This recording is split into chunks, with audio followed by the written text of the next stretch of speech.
तो स्वागत है आपका मेरी YouTube channel Rawat home designer में।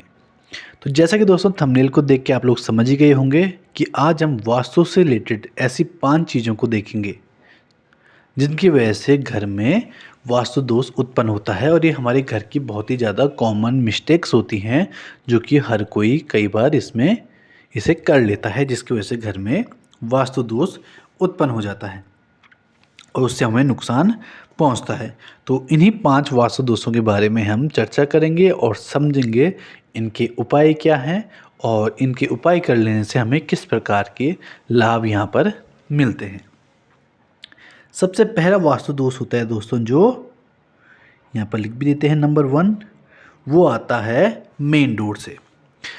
जो ये हमारा मेन डोर होता है दोस्तों, यहीं से हमारे घर में पॉजिटिव एनर्जी आती है और पॉजिटिव एनर्जी हमारे घर में बढ़ती है, जिसकी वजह से हमारे घर में सभी कार्य अच्छे से होते हैं।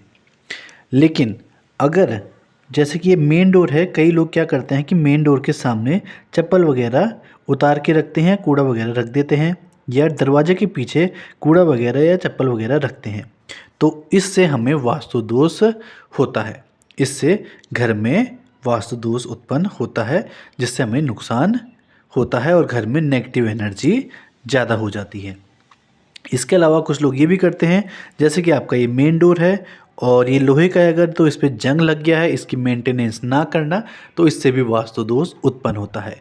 इसके अलावा मेन डोर को खोलते और बंद करते टाइम अगर उसकी मेंटेनेंस अच्छे से नहीं हुई है तो आवाज़ आती है, उससे भी वास्तु दोष होता है, क्योंकि मेन डोर की अगर अच्छे से मेंटेनेंस नहीं रहेगी तो ये वास्तु दोष उत्पन्न करेगा। इसके अलावा मेन डोर के आसपास लाइटनिंग ना होने की वजह से और यहाँ पर थोड़ा ज़्यादा अंधेरा होने की वजह से भी वास्तु दोष उत्पन्न होता है। तो ये तो हमने बता दिया कि मेन डोर में क्या क्या गलतियाँ हम कर देते हैं जिसकी वजह से वास्तु दोष उत्पन्न होता है। अब इन गलतियों को दूर कैसे करना है? सबसे पहले जो कि मैंने कहा था, मेन डोर के आसपास गंदगी रखी होती है, उसकी वजह से वास्तु दोष उत्पन्न होता है। तो हमें मेन डोर के आसपास सफाई रखने की ज़रूरत है। यहाँ पर चप्पल चुप्पल जूते वगैरह सामान वगैरह कुछ भी कूड़ा करकट नहीं रखना है, इसके आसपास हमें सफाई रखनी है। इसके अलावा मेन डोर को हमें हमेशा इसकी मेंटेनेंस करनी चाहिए, जिससे कि इस पर जंग लगने की संभावना ना रहे और इसमें कोई टूट फूट ना हो। सॉरी, अगर इसमें कोई टूट फूट होती है तो उसे हमें जल्दी से जल्दी मेंटेन करना होता है। इसके अलावा यहाँ पर हमें वाइट लाइटनिंग करनी चाहिए, जिससे कि यहाँ पर एक अच्छी एनर्जी, अच्छी लाइटनिंग बनी रहे।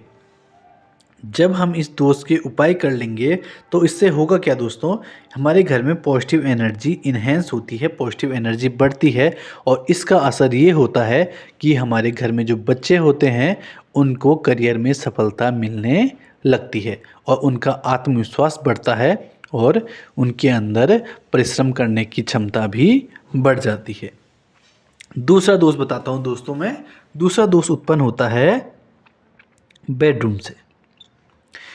और बेडरूम से ये दोष होता है दोस्तों, जैसे कि हमारा बेड लगा रखा है तो कई बार हम बेड के नीचे कुछ ख़राब इलेक्ट्रॉनिक्स के सामान रख देते हैं, कुछ ख़राब आयरन रख देते हैं, लोहे के सामान रख देते हैं, या फिर उसके नीचे अपनी जूते चप्पल वगैरह रख देते हैं बेड के नीचे।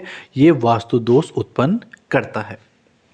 तो इससे बचने के लिए हमें क्या करना है? इससे बचने के लिए हमें जो हमारा बेड होगा उसके नीचे का एरिया हमें क्लीन रखना चाहिए। अच्छा दोस्तों, खांसी की वजह से डिस्टर्ब हो रहा है तो सब माफ़ी चाहेंगे उसके लिए। आगे बढ़ते हैं वीडियो में। बेड के नीचे हमें क्लीन एरिया रखना है और बेड के नीचे हमें अगर कुछ चीज़ें रखनी है तो वो लकड़ी की हो तो ज़्यादा बेहतर है। हमें आयरन की चीज़ें या ख़राब इलेक्ट्रॉनिक्स वगैरह बेड के नीचे नहीं रखना है। जब हम ये उपाय करेंगे तो इससे हमें फ़ायदा ये होगा कि घर में जो भावनात्मक रिश्ते होते हैं वो मजबूत होते हैं, गृहस्थी में जो पति पत्नी के रिश्ते होते हैं वो मजबूत होते हैं और जो मानसिक परेशानियां होती हैं वो भी दूर होती हैं, अगर हम ये वाले वास्तु दोष के लिए उपाय करेंगे। थर्ड होता है दोस्तों हमारे घर में, जो कि हमारा स्टोर रूम होता है।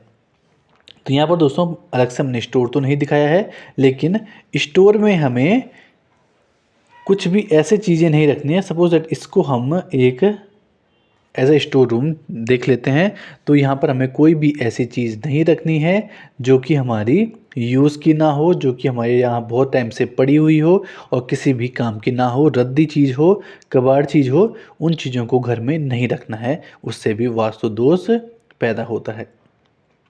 अगर हम इन चीज़ों को हटाते हैं घर से तो हमारे घर में नवीन ऊर्जा पैदा होती है और नई पॉजिटिव एनर्जी इन्हेंस होती है। चौथी चीज़ दोस्तों, हमें अपने किचन में दोस्तों इस बात का विशेष ध्यान रखना है कि जो हमारा सिंक होगा और जो हमारा स्टोव होगा, गैस होगा, उसके बीच में कम से कम 1 से 1.5 फीट की दूरी ज़रूर होनी चाहिए। वो बिल्कुल आसपास नहीं होने चाहिए। अगर वो दोनों आसपास होते हैं उससे भी घर में एनर्जी डिसबैलेंस होती है, अग्नि ऊर्जा में प्रभाव पड़ता है और जल ऊर्जा में भी प्रभाव देखने को मिलता है, जिससे कि घर में समस्या पैदा होती है और जो घर में लोग रहते हैं उनको बीमारियां होने की संभावना रहती है। पेट से संबंधित बीमारियां होने की संभावना ज़्यादा रहती है। अगर हम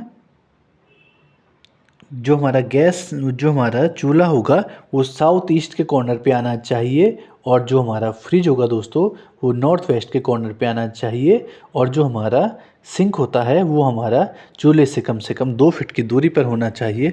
इस तरीके से करते हैं तो ये वास्तु दोष हमारे घर से दूर हो जाता है। चौथा ही हो गया दोस्तों।